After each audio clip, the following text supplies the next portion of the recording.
mindset. Carol Dweck defined it very well. It's basically that our ability to learn is not limited to anything. As long as you put in enough time and effort, you will get there no matter what it is that you want to learn. But the thing that got me is that it's a very nice premise on paper. And I realized that when we took Sky to school, because we took him to one of the best private schools in New York City when he started to go to school. And they started the curriculum and talking to us about everything is about growth mindset, right? And I was like, great. And then I realized, wait, the way you educate makes it impossible because you guys talk about growth mindset, but you're still evaluating them based on tests that are kind of standardized. So it's not really individual progress anymore you're measuring. Now you're doing benchmark measurements, which are going against the very grain of what a growth mindset is. So it's one thing to preach growth mindset, and it's a whole other thing to actually foster one. Welcome to Raising Game Changers podcast. My name is Story, my beautiful wife. Natalya Story. And today I'd like to talk to you about why we're starting this podcast. But first, before we get started, I want to say a couple of words. I want to tell the backstory of how we got here. I want to talk a little bit about you and the things you've done with our own two kids, which are quite phenomenal, and the results you've achieved because of that. And I'm going to actually thank you for a lot of things you do because none of them were ordinary.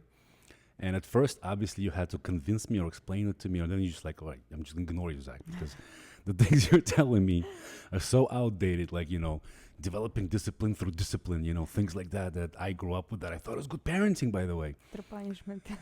Everything, guilt-tripping, punishment, disciplining, the outdated formula.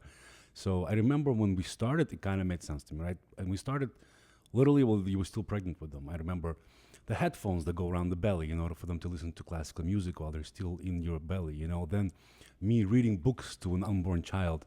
And those things were kind of like standard, right? Those things, I looked them up. Okay, it's, there's a good backing, there's evidence that they hear your voice, they get to know you. Also, you kind of like, so all these benefits were known already for this thing. But then he was born.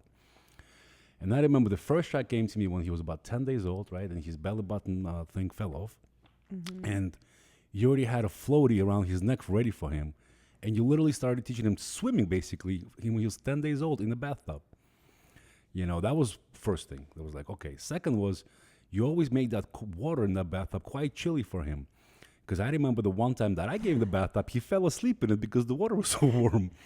But you kept the water cold, and because you already back then knew the power of cold showers, of cold plunges, and you were getting him used to that from day one.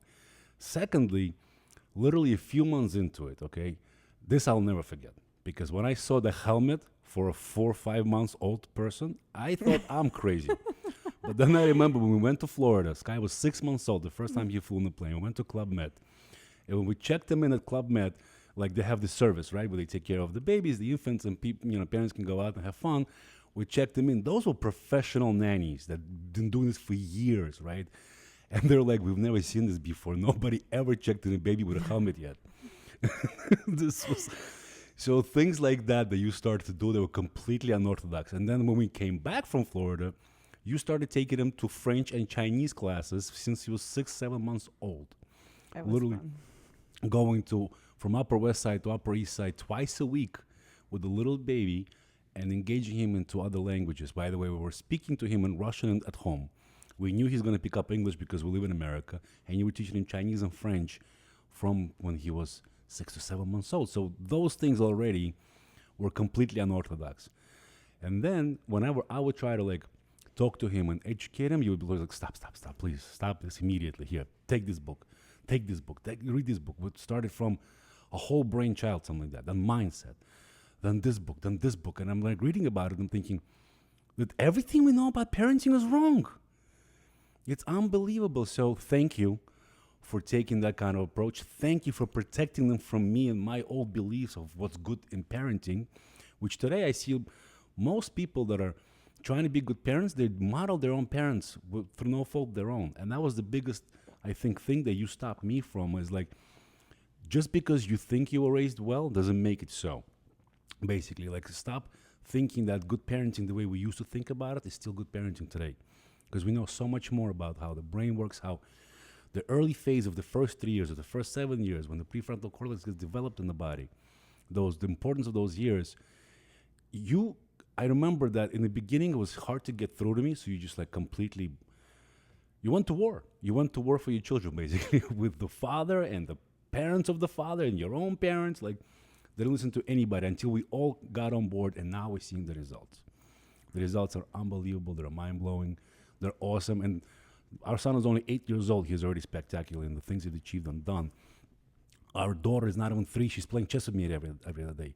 When our friends or our colleagues or our people see that, they start asking questions, how did you guys do it? And most of this thanks to you in terms of leading into behavioral psychology, neurobiology, and the latest developments and breakthroughs in science and research and applying that. And applying that when nobody else have applied it, so thank you. Thank you for a lot of that.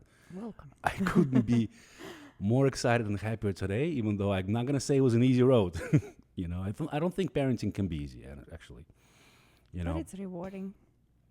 That's because of how neurobiology is set up. Your highs are as low as your lows. The lower you can go, the higher you're gonna experience. So it's kind of like the same yin and yang of what Andrew Huberman calls that limbic friction.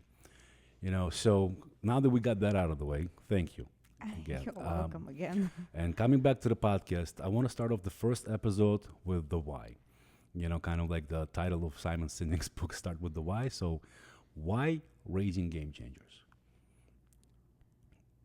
It's a solid question. First of all, when my kids were born, I assumed that I know nothing about how to raise them. And I understood that, when my son was born, our son, I calculated and I understood that by 2050, he's going to be in his 30s. He's going to be the same age that I was when he was born.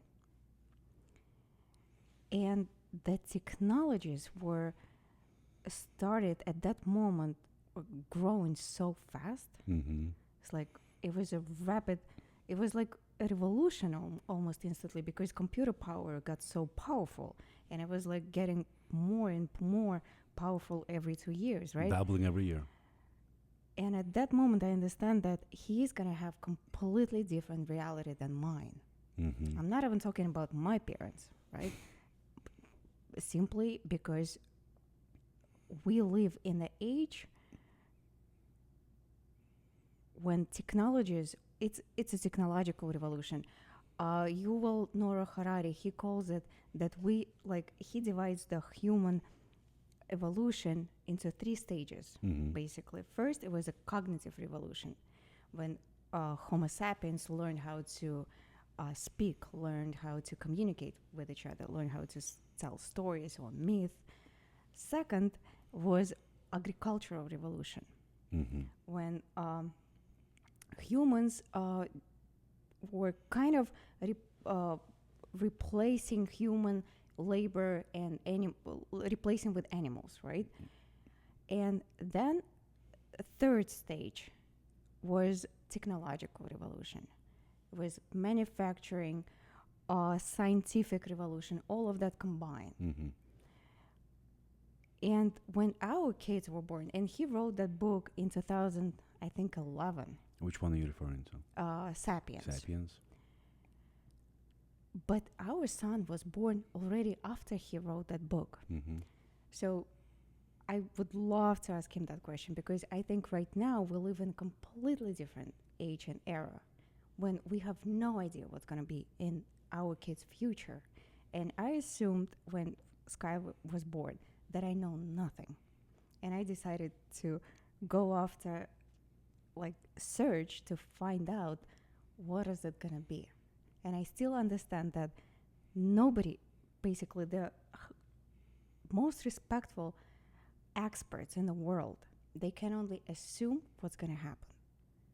But nobody knows for sure. Given that 100 or 200 years ago, we still knew somehow that our kids will get those kids gotta go after career. They need to study, they need to do this, and then they need to form families. And basically, it was different shape and form, but the life was still the same, kind of. I remember that. When you sent me that chapter by Yuval Noah Harari, I think that's the only chapter from that book that's available online. It's available on Medium. It's chapter 20 from his book, 21 Lessons for the 21st Century. It's chapter on education. And that's the one you sent me. That was my introduction to Yuval Noah Harari. When you sent me that chapter, I was like, please read this. And when I was reading it and realizing that he's making a very valid point about the past, which was kind of very predictable. When you were born, you knew exactly what your life will look like, more or less. And now, not only it's not predictable, it's actually going to be radically different than anything we've experienced before, and there's a good reason for that, right? A lot of it has to do with the revolutions that are coming, that are here, and that are coming right on the horizon. And I remember that he mentioned in that book, like the only skill our kids are going to need, because they're going to live for many, many years, and they're going to be going through these waves of technological evolutions. They're going to need the skill of ability to reinvent themselves over and over and over again. And when I was reading that, I was asking myself, well, what does that entail? And when I kind of like started unpacking it with you, I realized that nothing that we're teaching kids today in the kind of the approved form of education in society and in the latest parental, like we're part of the positive parenting solutions group, right? In the parental world, not only preparing kids really for that ability to reinvent yourself over and over and over again, because that ability to reinvent yourself over and over and over again, first and foremost, starts with a growth mindset. And Carol Dweck defined it very well. It's basically that our ability to learn is not limited to anything. As long as you put in enough time and effort, you will get there, no matter what it is that you want to learn. But the thing that got me is that it's a very nice premise on paper. And I realized that when we took Sky to school, because we took him to one of the best private schools in New York City when he started to go to school, and they started the curriculum and talking to us about everything is about growth mindset, right? And I was like, great. And then I realized, wait, but everything is the way you educate makes it impossible, because as now neurobiology explains to us, as Andrew Huberman explains to us, what is a growth mindset on a biological level? It's basically when your dopamine release is tied to effort and progress, not to achieving milestones. You don't get that reward when you get something done, but rather while trying and doing really difficult things for you right now. That limbic friction that he talks about is in itself being very rewardful. So at that school, I realized, wait, it's an amazing thing that you guys talk about growth mindset, but you're still evaluating them based on tests. You're doing tests that are kind of standardized across the board. So it's not really individual progress anymore you're measuring. Now you're doing benchmark measurements, which are going against the very grain of what a growth mindset is. So it's one thing to preach growth mindset, and it's a whole other thing to actually foster one, to actually make sure your kid has one, that he gets joy from friction, not from result. And that to me was when I realized, wait a second, nothing that people are teaching today is actually proper in terms of neurobiologically setting the growth mindset, which is the most important skill, or mindset rather, they will need in order to be able to develop the skill of ability to reinvent yourself, being a lifelong learner. Agree. But it's also ability to reinvent yourself plus ability. What's that for, right? He makes a valid point that our kids at some point of their life will fight for staying relevant. Right. And at that moment when the technologies, including biology, neuroscience, and AI will merge with human's brain, right? Yeah. At that moment, staying relevant and fighting for existence. Because in the book of Sapiens, he makes an interesting point about our generation is most likely the last generation of Homo sapiens. The way we know them. The way we know how we look, how we think, how we exist. Because once computer AI will merge with a human's brain, brain-to-computer interfaces. Nobody knows what's going to happen. And when it comes to kids, growth mindset is not only when you tie dopamine or your reward system to effort, it's basically to the process. Right. And kids, when they born with growth mindset. Naturally, they want to play games, right? And they know if, for example, I'm not good at this game, what they want to do. They want to play more and more Keep and more playing and it more until they figure that out, like how to jump, how to they know how to get better at anything. They know how to learn how to walk by falling hundreds of times. They Thousands. know how to fall from the bike while they're learning how to bike. So basically, they born with that growth mindset. So what happens? And if we gamify anything, anything they do, basically, how I realized that even fixed mindset I can use in order to develop growth mindset. This is how I realized that nobody has a growth mindset or fixed mindset. We all have mixed mindset. Mm-hmm. In certain areas, we want to only win. We want to we not win. Don't care about the process. We just want to win. And when I realized that Sky has that when it comes to sport or when it comes to anything, all what he cares about the win, I realized that I can use that in order to make him better. Once I gamify that, he decides, okay, I can try this, I can try this strategy, I can try this tactic. And by doing that, by gamifying absolutely any kind of process, he got much better. I understand. And his reward system was tied to the process naturally because he's still a kid and he still wants to play all the time. Interesting question I have for you. So, leveraging that neurobiology, I think our deep dive into neurobiology came a bit after, right? After he was born. But this understanding of yours came naturally to you, intuitively? You were trusting your gut? Or how did that come about, the fact that you already kind of realized to gamify these things?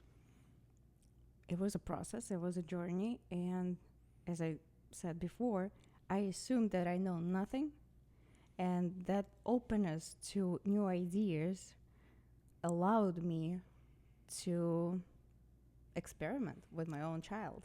It's interesting that you say that. You assume that you know nothing. So, in actual terms, this is called thinking from first principles, right? The assumption that you're not assuming anything, that you know nothing. That's how Elon operates. When they tell Elon this is impossible to do, he goes, well, let's find out if it's really impossible. Thinking from first principles, making no assumptions. And if somebody tells me, well, no, this lithium costs this much, it's not going to be affordable, it's like, is it? What if we actually find out if we can get it cheaper? So you'd never assume somebody knows the answer. You always go and find your own answers for things, and that's thinking from first principles. And now I actually have spent enough time in developing my own system of thinking from first principles. I have to catch myself all the time, assuming things and no, wait a second, that's not thinking from first principles, and going back to it. And I think it's getting more and more popular now, but it's thanks to guys like that, like Elon, that are famous, that actually talk about it. Lex talks about it a lot on his podcast about thinking from first principles and everything that they do. The fact that you did that when it comes to parenting is actually quite amazing. Which now brings me to my second part of why raising game changers, and that is the fact that there's no relevance or correlation, rather, between what the future holds and what everybody else is educating their kids to master. The skills that they're teaching children today are not going to be relevant in the very near future. Like you mentioned, brain-to-computer interfaces. Everybody who is a fan of the future and a fan of experts on the future, like Peter Diamandis, Ray Kurzweil, right? We listen to these people, we learn from them, we understand what's around the bend. Not 20 years out, but 5 years out, 10 years out. Just like actually Peter Diamandis says, we can't even predict. We have a certain degree of certainty of predictions of what's going to happen up to brain-to-computer interfaces, and there's no way to predict what's going to happen afterwards, right?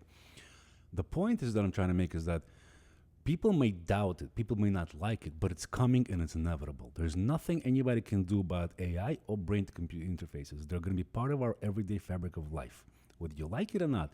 It's like an iPhone or social media. Yeah, you might hate it, but it's here. It's here to stay, and there is no way to avoid it. Same thing here. There's not going to be any way to avoid brain-computer interfaces. So we need to educate our kids understanding that.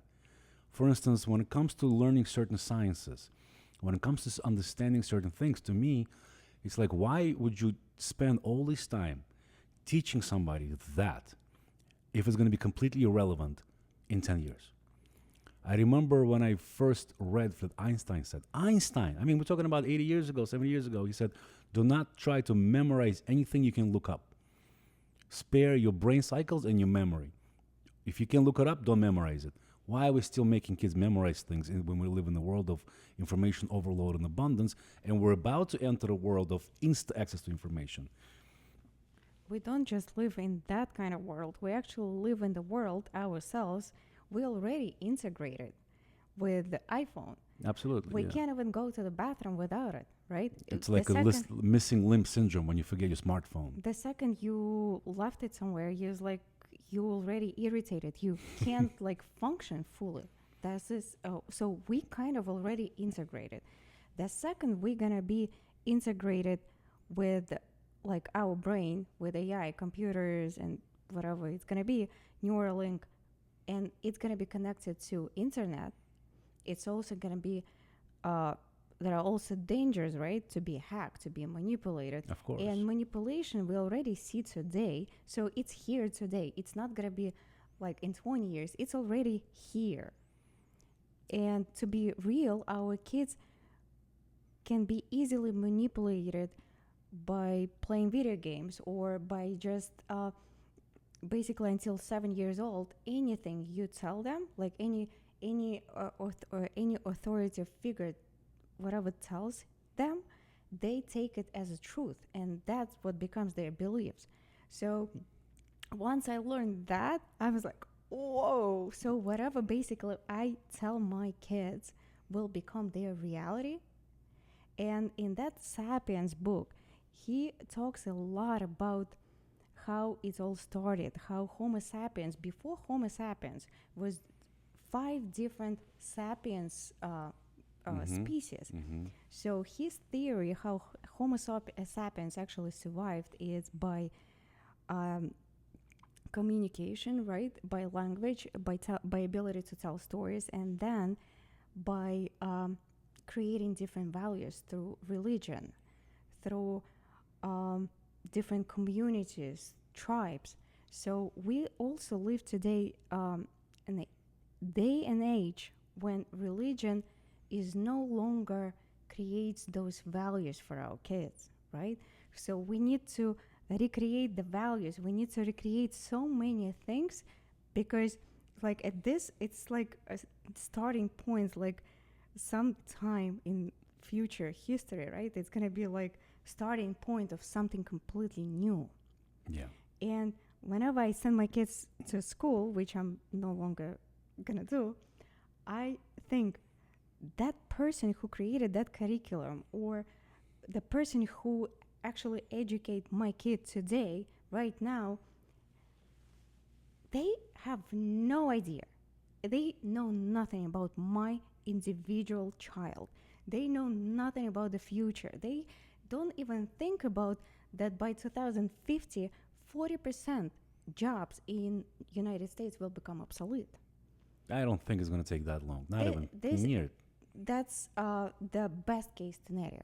Yeah. Well, I also think it's going to be much faster and way see, more. historically, actually, I'm sorry to interrupt you, but I just wanted to interject here that historically, all these doom and gloom predictions about jobs never pinned out. Why? Because every technology that was created eliminated jobs, but also created even more jobs. I think it was almost 2x. I think for every job lost, we almost created 2 jobs. But here comes a very unique situation of, for the first time ever, we have an intelligence that we created that doesn't need us, right? An artificial intelligence. And also, robotics and automation came to a point where they can literally recreate and do almost all the physical labor. And now the merge of those two, artificial intelligence and robotics, will have seismic effects and what you will know Harari calls radical unemployment. You know, because we're looking at literally an ability. Today, if you just Google right now AI Ellie the therapist, you'll see that there's an AI software that does a better job of being a psychologist than actual human beings for a number of reasons. I'm not going to get into it in this podcast. We'll talk about it later on the AI version of the podcast, right? Yeah. But even today already, DARPA, which is the unit of the United States Army that is responsible for all innovation and technological, they've developed this AI that is doing a better job of actually being a psychologist than humans can. And a lot of robots exist today. Like you can go to Shanghai, there are waitress that can navigate you through like navigation systems, sensors they have.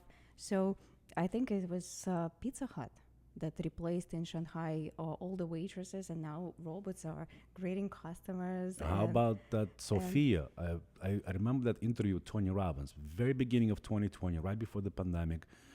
Sophia is a robot made by Hands Robotics, and she started a conversation with Tony Robbins. She opened up with a joke. Yep. So now they're getting humor on our level. Obviously, she doesn't get it, but she knows it's funny to us. So, and she looks like a human, the first humanoid robot, and this was 2 years ago. So we obviously looking at the fact that it's gonna be here. Elon, I think, announced, what is that called? Tesla bot, something like that. There's some kind of robot they're gonna be coming out with soon that's gonna be doing a lot of chores and stuff like that. So I wanted that robot for the kitchen, that arm that basically knows everything about your kitchen and prepares food. I'm sure it's coming. It's all coming. It's coming. You can actually pre-order that kitchen arm robot. So, and that's what I'm talking about when it comes to like the skills that our kids are going to need, and they're not those skills that are being taught to them. There's no relevance. There's no correlation between the future and what the kids are being taught. I don't understand that. It's the reason why Elon actually had to start his own school in 2014. With everything this guy's got going on, like he needed that project, right? And he literally realized, okay, they're not teaching him anything relevant, especially the fact that we know today. It's not like we don't have the information. We know how to educate better and what to educate on. And that is not being applied even in the best private schools. His kids used to go to literally one of the, if not the best school in the United States, and one of the top 5, right? The minimum school for gifted and talented in Bel Air, Los Angeles. And he pulled him out of that school and started his own because of that reason. Because even the best schools, the best private schools, aren't correlating the future with what they're teaching today. Because basically, private schools have to compete with public schools, and the whole system prepares kids to go to college, to take that test, to become an obedient factory worker. Well, that's how it was designed. I get angry. Yeah, don't get angry. That's how it was designed originally. When education was introduced, the idea of education was to actually create people that can follow instructions, because now mass education, we're dealing with masses. And when you're dealing with masses, you want to be able to control them. So the whole system was designed around that. So what we need today is to make sure that our kids are capable of thinking for themselves, to distinguish what's real, what's not, which information is relevant to them, and basically to recognize that everyone is fighting for their attention and everyone has their own agenda. Absolutely. And critical thinking is more critical than ever before. Yep. And it's more difficult for them than ever before, because somebody's always trying to hijack their neurobiological nervous system in order to hook them to whatever it is they're trying to sell them. I remember the first time I actually explained it to Sky, he was actually quite surprised that somebody's trying to hijack his nervous system. But then he's like, all right, that's fine. So what can we do about that? Took it totally in stride, not a big deal. Let's just figure out a way to deal with it. he's used to that. But I just love the fact that when you talk to kids about complex solutions, they're not fazed by it. They're totally fine. Like you said, they have an innate growth mindset. They accept it as is, and the question becomes, what can we do? No, they actually craving for complexity, because what happened is, because probably our generation, right, we lived in the most prosperous time in a human history. Bar none. And we kind of created that artificial bubble for our kids where they basically, I don't know, they're protected from adversity. And that's not good. Yeah. It's like when Jordan Peterson talks about, I remember the first time he went on Bill Maher years ago, and he said that you can't protect children from sharp things because then they become dull. Like, you shouldn't protect people from adversity. They become dull and unable to deal with adversity, which inevitably will come in their life.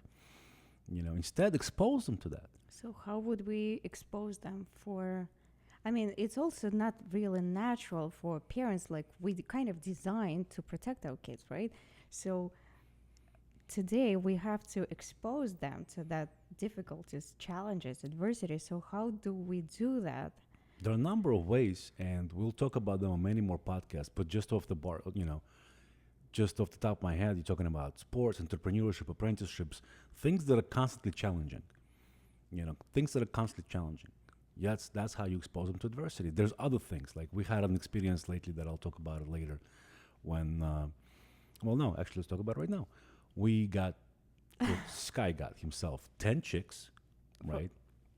And even the way he got it isn't amazing. How he anchored me with the pig, and he wanted this little piglet, and I was ready to give him anything as long as the pig doesn't come to my house. And then he ended up getting 10 chicks instead of 2. And then what happened is we had a little massacre. We lost 9 out of 10 chicks because the hawks got to the chicken coop. I didn't realize that we need to protect them from hawks. We kind of covered all the bases. We left the window open. And a month into raising them, and Sky took care of them every single day, 9 of them were massacred. That was very difficult for him. He was the first one to see that in the morning as well. But the way he matured literally overnight through that was an amazing, that was adversity. That was difficult. That was not something we planned, not something that anybody wish happened to their kid. But when it did happen, I was happy that it did, because I saw the maturity, how he handled it. He stepped up, he realized. And plus, Sky was kind of ready for that thing, because he watches this nature channel so much. He likes all these videos about nature. He's seen all the gruesome images of animals eating animals, and the way nature is. He loves those fights. Who wins? His favorite book, Who Would Win? Who would win? The series of books, he loves those books. Who would always win between this animal and that animal? So when that happened, which was tragic, I remember you couldn't stop crying. You were shaking. I had to step up. I had to be the man, clean all the blood and guts and all the stuff that was there, which was nerve-wracking for me too. But the way it affected him, I realized, wow, literally, if that didn't happen, it should have. I almost now realize I should have planned that. No matter how terrible that sounds, to massacre 10 chickens, but you know what? Sometimes I go out and I have a dozen wings. That's 6 chicks right there, 6 chickens. Evil. Well, yeah. So that aspect of, yes, definitely, what is it called? The term is helicopter parenting and bulldozer parenting. Those are, that's not what you want to do if you want to actually raise kids that are going to be neurowired to be able to thrive in any environment. That's the opposite of what you want to do. You don't want to shield them from adversity. You want to expose them to do difficult things early, so they're primed that it's normal and it's okay, and they deal with it. And finally, the third aspect, I think, of raising game changers and why it's so important is the moonshot approach to goals. That was actually, I think it was made famous by Peter Diamandis. I think he's the one who kind of popularized this, but he also brings a lot of examples of people who use it very successfully. Elon is one of them. Elon always says that whatever your goal for 5 years is, make that 6 months and do everything in your power to make that happen in 6 months. What's going to happen is you most likely will fail. But in those 6 months, you're going to go way, way further than you otherwise would have. You're going to fail by 70%. You're only going to achieve 30% of your goal, but you're going to overshoot your original goal of 6 months by 300%. I agree. So the same thing kind of I think applies here.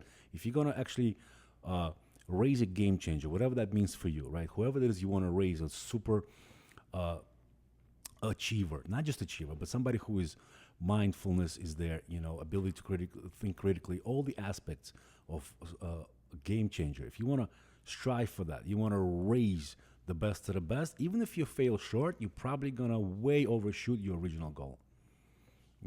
And also it makes you mindfully take words you say to your kids, things you do, or it's every single day is you become mindful about parenting, about child, and about their future. Yeah, it's like that phrase, that quote from Michelangelo. I'm going to butcher it a little bit, but the common sense was that it's not that you aim too high and miss. The real danger in life is not aiming high and missing, but it's aiming low and hitting it. Yep. That's the real tragedy of life for a lot of people probably. And I think that's why you should want to strive to raise somebody a game changer in order to actually, if you're going to miss by 70%, well, the 30% you're going to succeed is still going to be way further out than your original benchmark was. I agree. I think it's a good first episode, babe. I think so too. Let's wrap it up. Yep. Thank you guys for listening, and I'll talk to you in the next episode.